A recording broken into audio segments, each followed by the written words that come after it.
సేవిస్తారో అలాంటి వారి యొక్క యోగక్షేమాలు నేను ఎల్లప్పుడూ కూడా చూసుకుంటాను అంటున్నాడు.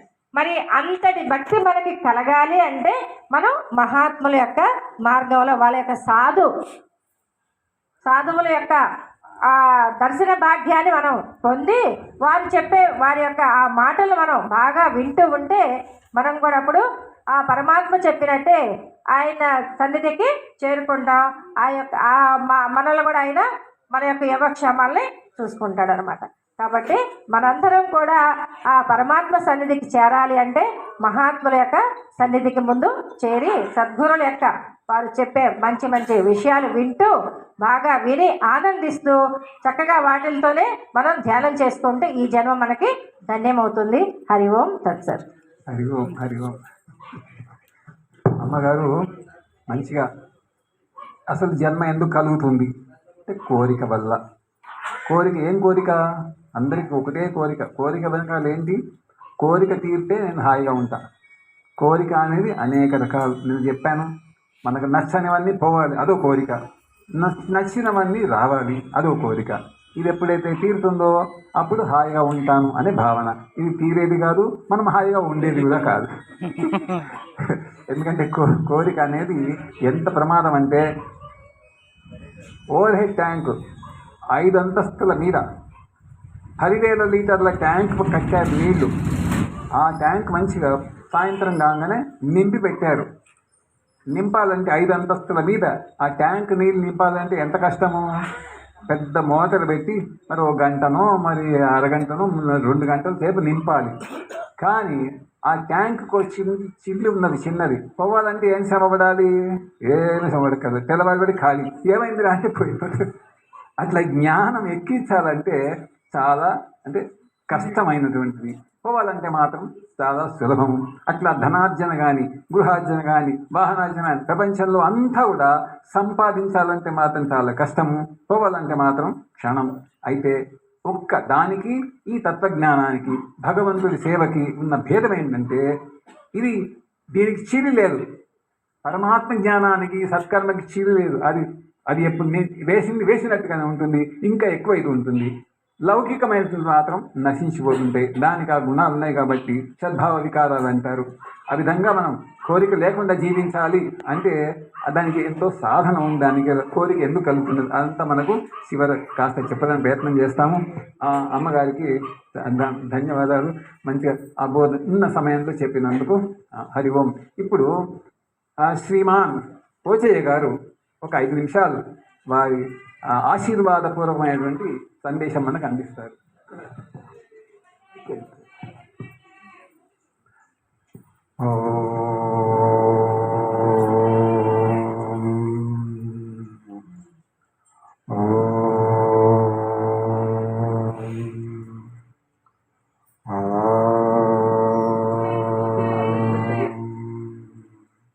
గురు బ్రహ్మ గురు విష్ణు గురుర్దేవో మహేశ్వరః గురు సాక్షాత్ పరబ్రహ్మ తస్మై శ్రీ గురవే నమః. ఓం అఖండమండలాకారం వ్యాప్తం ఏన చరాచరం తత్పదం దర్శితం ఏన తస్మై శ్రీ గురవే నమః. పరమసంత పూజ్య శ్రీ ఓం శరందాద్రి స్వామి పాదపద్మములకు, ప్రణవానంద గురుదేవులకు, శ్రీ శ్రీ శ్రీ యతివర భావానంద భారతి భగవత్పాదుల వారి చరణకమలములకు, విశ్వనాథ గురుదేవుని చరణకమలములకు మనసారా వందనాలు సమర్పించుకుంటూ వేదికను అలంకరించిన పెద్దలు అందరికీ పేరు పేరున హృదయపూర్వకంగా, ఒక వేదికనే కాకుండా ఎదురుగా కూర్చున్న మహాత్ములందరికీ హృదయపూర్వక నమస్కారాలు అర్పించుకుంటున్నాను. ఇక్కడ ఈ కార్యక్రమం చాలా చూస్తూ ఉంటే ఎంతో ఆనందం కలుగుతుంది. ఈ కార్యక్రమాన్ని 47 సంవత్సరాలుగా మన చుక్క మల్లేశన్నం గారు నడిపేయడం చాలా ముదాహమైన విషయం, సంతోషకరమైన విషయం, ఆధ్యాత్మిక రంగంలో గర్వించదగ్గ విషయం. ఇవి విస్తృతంగా కొనసాగాలి. సాగినప్పుడు మాత్రమే మానవులకు శాంతి కలుగుతుంది, నిజమేదో తెలుస్తుంది. దీనికి ఎవరికి వారు కాక ఒక పరమ గురువు మార్గములో నడిస్తే మాత్రమే ఈ భగవద్గీత యొక్క సారాంశం మానవులకి అందుతుంది. గురువు లేక, ఇప్పుడు అమ్మగారు చెప్పారు, గురువు లేక ఎటువంటి విద్య అయినా పట్టుబడదు. కావున మంచి మంచి గురువులలో చాలామంది ఉన్నారు, గురుగీతలో చెప్పబడింది. కానీ కారణ గురువు అనేక కోట్ల జన్మలలో చేసుకున్నటువంటి పుణ్యఫలము చేతనే గురువులు లభిస్తారట. మనకు లభించడం కూడా మనం చాలా అదృష్టవంతులు, గొప్ప అదృష్టవంతులు. కానీ గురువు లేకుండా ఏది సాధించలేం. దీనికి ఒక చిన్న ఉదాహరణ చెప్పి, సమయం తక్కువ ఉండడం మాట్లాడుకోవాల్సి వచ్చింది. కొందరు అనుకుంటారు, అరే మాకు అన్నీ తెలుసు, మా పనులన్నీ చెడగొట్టుకొని ఇక్కడ కూర్చోవాలన్నా, వాళ్ళకి ఏం పని లేకుంటున్నట్టుంది, వాళ్ళు పని చేసుకుంటున్నారు, మా పని మనం చేసుకుందాము. భాగవతం నేను చదివిందే, రామాయణం విన్నదే, భారతం విన్నదే, గురువులను చూసినవే. నేను ఆశ్రమం పోయినా, వ్యాసాశ్రమం పోయినా, కాళహస్తికి పోయినా, హిమాలయాలకు పోయినా, అన్నీ చూసి ఎక్కడేం లేదు. చూడండి వాళ్ళ తెలివి ఎట్లా ఉందో.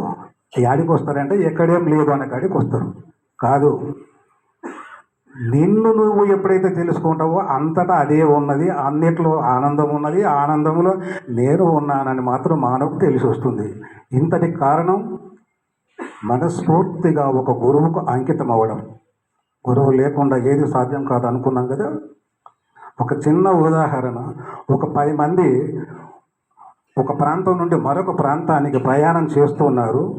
మధ్యలో ఒక నదిని దాటవలసి వచ్చింది. ఆ నది కాడ ఎలా దాటాలి, ఒక పడవ కావాలి. పడవ నడిపేవాడు ఉన్నాడు అక్కడ. వీళ్ళ దగ్గర ఇప్పుడు మనం అనుకున్నట్టు అని నాకు తెలుసు అనే బాపతి వాళ్ళు అనుకొని ఈ పడవతనకు డబ్బులు ఇవ్వకుండా మనం దాటుకోవాలని ప్రయత్నం చేశారు. చూడండి, మరి అందరూ డబ్బులు ఇస్తున్నారు, ఎక్కుతున్నారు, అవతల వాడు దిగుతున్నారు. వాళ్ళ దగ్గర వీళ్ళు కూడా వెళ్తే బాగుండేది కదా. కానీ వీళ్ళకి మాత్రం ఆలోచన ఎట్లా వచ్చేసింది, డబ్బులు ఇవ్వకుండా పోదామని. మరి డబ్బులు ఇవ్వకుండా ఎట్లా పోతాం అని ఆలోచించారు. ఏమేమి ఇవ్వమంటే బాగుండదు, ఆయన అడగవలసిందే, మనం ఇవ్వవలసిందే, ఎట్లా తప్పించుకుందాము అని ఆలోచన చేసి, నాకు మంచిగా తెలుసు అని దాంట్లో ఒక ఆయన చెప్తాడు. ఏమంటాడు, వీళ్ళు పొద్దంతా నడిపి పడవ నడిపి ఆ ఒడ్డుకు అక్కడ ఆపి తన ఇంటికి వెళ్ళిపోతాడు. అప్పుడు మనం హాయిగా వెళ్ళిపోవచ్చు, మనల్ని అడిగేవాడే ఉండడు అని. అవును, ఈ ఉపాయం చాలా బాగుంది. వాళ్ళకి తెలియకుండానే ఇక్కడ ఒక చోట్ల మరుగున కూర్చొని ఉన్నారు. సాయంకాలం కొరకు ఎదురు చూస్తున్నారు. సాయంకాలం అయింది, పొద్దుగు ఉండింది. ఆ పడవ అతను ఆ ఒడ్డుకు చేర్చి అక్కడ వదిలి తన యొక్క నివాసానికి వెళ్ళిపోతాడు. కారు చీకట్లు కమ్ముతూనే మబ్బు అయిపోయింది, ఎవరు కనిపిస్తలేరు. ఇదే అదను అనుకొని ఆ 10 మంది ఆ పడవలో కూర్చొని, కానీ ఇదివరకు అనుభవం లేదు కదా, ఆ పడవని ఎట్లా నడపాలి, ఆ తెడ్డు ఎట్లా దేవాలి, ఏ మార్గంగా వెళ్ళాలి అని వాళ్ళకి తెలియదు కదా. ఆ పొద్దంతా వాళ్ళు చూసిండు, తెడ్డులు ఇట్లా అంటే మనం ముందుకు వెళ్ళిపోతాం అని అక్కడ వాళ్ళు ఇక్కడ వాళ్ళు 2 తెడ్లు ఉంటే దేవత ఉన్నారు. చిమ్మని చీకటి, ఎక్కడ పోతున్నారో వాళ్ళకు తెలియదు, బయటకు పోవాలని ఆలోచన. కానీ ఆ పడవను తెడ్లు దేవుతూ ఉన్నారు. కానీ ఒక తీరం వచ్చినట్టు మాత్రం వాళ్ళకి అనుభవం వస్తలేదు, కనపడతలేదు, గడ్డ కనిపిస్తలేదు. తెల్లవారుజాము వచ్చేసింది, అక్కడ అరుణోదయం అయింది. సూర్యోదయానికి ముందు ఆ వెలుతురు కొంచెం వెలుతురు వస్తుంది. చూడు, మనం ఇంకెంత దూరం ఉన్నామో, అవతలి ఒడ్డుకు మనం చేరుకోగలుగుతున్నామా, దగ్గరికి వస్తున్నామా చూడు నేను అంటే, లేదు, ఏం కనిపిస్తలేదు అక్కడ చూస్తే. ఇక్కడ చూస్తే మాత్రం మనం ఎక్కడైతే ఎక్కినామో అక్కడనే ఉన్నట్టుంది అని మరొకరు గుర్తుపడతారు. చాలా ఈ తెలివి కూడా వాళ్ళకు ఒక ఇదనమాట. పొద్దు కూడా పొడిచింది. ఆ పడవ నడిపే అతను మళ్ళీ యథావిధిగా రోజువారీ విధిగా పడవ దగ్గరికి వచ్చాడు. వచ్చే వరకు అరే మనం ఈయనే ఉన్నాం, ఖచ్చితంగా ఈయనే ఉన్నాం, పడవకి ఇంత కూడా జరగలే. కారణం ఏమై ఉండొచ్చు, మనకు దేవరాలు లేదా పెద్దలు మంచిగా దేవినాం, మరి ఎందుకు పోలేదు? సమాధానం దొరుకుతలేదు. అతన్ని చూసి సిగ్గుతో ముఖాలు వాలేసుకున్నారు. ఏదే పడవతను చూసి, అయ్యా ఏంటి మీకు, కొంచెం నేను ఒక కొద్ది దూరంలోనే ఉన్నాను, ఒక పూక పెట్టి నేను వచ్చేవాడిని కదా, పాపం మీరు ఎంతసేపు అయిందో ఈ శ్రమ పడవండి అని అంటే, చాలాసేపు అయింది అని ఒకడు, చెప్పకట్లా ఇప్పుడే వస్తున్నామని చెప్పు అని మళ్ళీ ఒకడు, అయ్యా మీరు ఎక్కడికి వెళ్ళాలి, అవతల ఒడ్డు పోవాలయ్యా, ఆ ముచ్చట నీకు ఎందుకు, మా అవతల దించితే చాలు. అట్లనా, ఇతడు బాగా గుర్తుపట్టిండు వీళ్ళేదో ఉపాయంతో వెళ్ళే కానీ నేను వేసిన తాళం వీళ్ళకి తెలియలేదు అని అనుకొని కొంచెం ఆగుండి ఇప్పుడే దేవకండి దేవిన కదలదు నేను ఇక్కడ కట్టేసిన పడవను అంటాడు. అన్నారు. ఆ కట్టు విప్పుతాడు ఆయన. కట్టు విప్పి అతను కూడా పడవలేకి అప్పుడు తెడ్డు ఎంత ఆడిస్తాంతో ముంగడికి వెళ్ళిపోతుంది. చూసారా, ఇది గురువు కీలకం. ఆ కట్టు వేయడం అనేది గురువుకి తెలుసు. ఆ నదిని దాటించేటట్టుగా ఈ సంసార సముద్రాన్ని దాటించేది పరమ గురువుకే తెలుసు. మనం రామాయణం చదువుతాం, భారతం చదువుతాం, కథలు కథలుగానే మిగిలిపోతాయి, కానీ వెతలు అలాగే ఉండిపోతాయి, వెతలు తీరవు. గురుచరణముకి మన యొక్క శిరస్సు వంచి వారి సేవ చేసి వారు చెప్పిన మాటని వింటే మనం పరమానందాన్ని చేరుకోవచ్చు. కానీ సమయం అభావం వలన నేను ఇంతటితో నా మాటలు ముగిస్తూ ఉన్నాను. హరి ఓం జై ఓం. ఆయన మన పోచయ్య గారు మరి అనుభవపూర్వకంగా ఆ 10 మంది మరి ఎందుకు ఆ చిన్న నదో ఏరో దాటలేకపోయినారంటే పడవ కట్టేసి ఉన్నది, రాత్రంతా శ్రమపడ్డారు.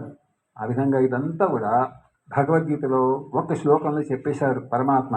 మోఘాశ మోఘ కర్మాణో మోఘ జ్ఞానాభిచేతసః రాక్షసీమాసురీం చైవ ప్రకృతి మోహినీం శ్రితా అని చెప్పారు. ఏంటంటే మోఘాశ అంటే వ్యర్థమైన ఆశలు, మోఘ జ్ఞాన వ్యర్థమైన జ్ఞానము అంటే ఏమైంది. ఇప్పుడు బాగా ఆలోచించుకుంటే వ్యర్థము అంటే ఏంటంటే అర్థము అంటేనేమో ప్రయోజనము, ఆనందాన్ని కలిగించేది అని అర్థం. అర్థానికి ఆర్థిక శాఖ. అర్థం అంటే ధనం. ధనము మామూలుగా మనందరికీ ధనం అనేది సంతోషాన్ని కలిగిస్తుందని చెప్పి ఎంత ఎక్కువ ధనం ఉంటే అంత బాగా సంతోషించవచ్చు అని, అది ఇంకా ఈనాడు ఇంకా విపరీతంగా ఎక్కువైపోయింది. ఆనాడు కొంచెం ఉండేది. అర్థము అంటే మనకు ప్రయోజనాన్ని, ఆనందాన్ని, సంతోషాన్ని కలిగించేది అని అర్థం. వ్యర్థము అంటే విపరీతమైన అర్థము అంటే దుఃఖాన్ని కలిగించేది అని అర్థం వ్యర్థం అంటే. కాబట్టి మోఘాశ మోఘ కర్మాణో అంటే ఏమైంది, వ్యర్థమైన ఆశలు కలవాళ్ళు 80 ఏళ్ళు 90 ఏళ్ళు బతికి ఆఖరికి ఏమనుకుంటే జీవితం అంతా అంటే చివరి దశ వచ్చేటప్పటికి ఎవరికైతే ఈ జ్ఞానం లేదో ఏమైపోయింది, నా జీవితం అంతా కష్టపడ్డారు, మరి కుటుంబం పోషణ అది ఇది అన్నీ చేసుకుంటూ కూడా ఆఖరికి మళ్ళీ 90 సంవత్సరాలు బతికినా సరే అది కట్టేసి ఉన్నది. కాబట్టి దేన్ని కట్టేసి ఉంది, ప్రపంచము అనే భావన, నాది అనే భావన దాన్ని కట్టేసి ఉంది. కాబట్టి ఆ ప్రాణం వదిలేసిన తర్వాత మళ్ళీ ఎక్కడికి వస్తున్నారు అంటే అక్కడికే వస్తున్నారు. పునరపి జన్మం పునరపి మరణం పునరపి జన్మీ జఠరేశయనం అని చెప్పి ఆచార్యుల వారు చెప్పారు. ఆ విధంగా మనకు కారణం ఏంటంటే ప్రపంచం అనేది ఒకటి ఉంది. అమ్మగారు చెప్పారు కోరిక. ఎంత ఒక చెట్టు ఒక మొక్క రావాలంటే ఎన్ని విత్తనాలు కావాలి, ఒక్క విత్తనం. అందరికీ తెలుసును, 10 విత్తనాలు అక్కర్లే, ఒక్క విత్తనంలోంచి ఒక్క చెట్టు తప్పకుండా వస్తుంది, మంచి విత్తనం. ఆ విధంగా ఒక్క కోరిక ఉన్నా మళ్ళీ ప్రపంచానికి రావడము తథ్యము. అందుకని పరమాత్మ ఏం చెప్పాడు, ప్రజహాతి యదా కామాన్ సర్వాన్, అన్ని కోరికలు వదిలిపెట్టాలన్నారు. ఎట్లా సాధ్యం ఇది, భగవంతుడు చెప్పి సాధ్యమా మనకి? సాధ్యమే. సాధ్యం కాబట్టి పరమాత్మ ఎందుకు చెప్తాడు? కాబట్టి ఆ కోరికలు ఎట్లా వదిలిపెట్టాలి అంటే జగత్ మిథ్యా అని తెలిసినప్పుడు కోరికలు. ఆకాశాన్ని చూసి నాకు మామిడి పళ్ళు కావాలని ఎవరిని అంటారా? ఎవరు అన్నారు? అట్లా ప్రపంచ జ్ఞానం వల్ల మనకు తెలిసినప్పుడు కోరిక అన్నీ ఉపశమిస్తాయి. హాయిగా మనం అవతల తీరానికి వెళ్ళగలుగుతాం. ఆ పోచయ్య గారికి నేను చాలా ధన్యవాదాలు.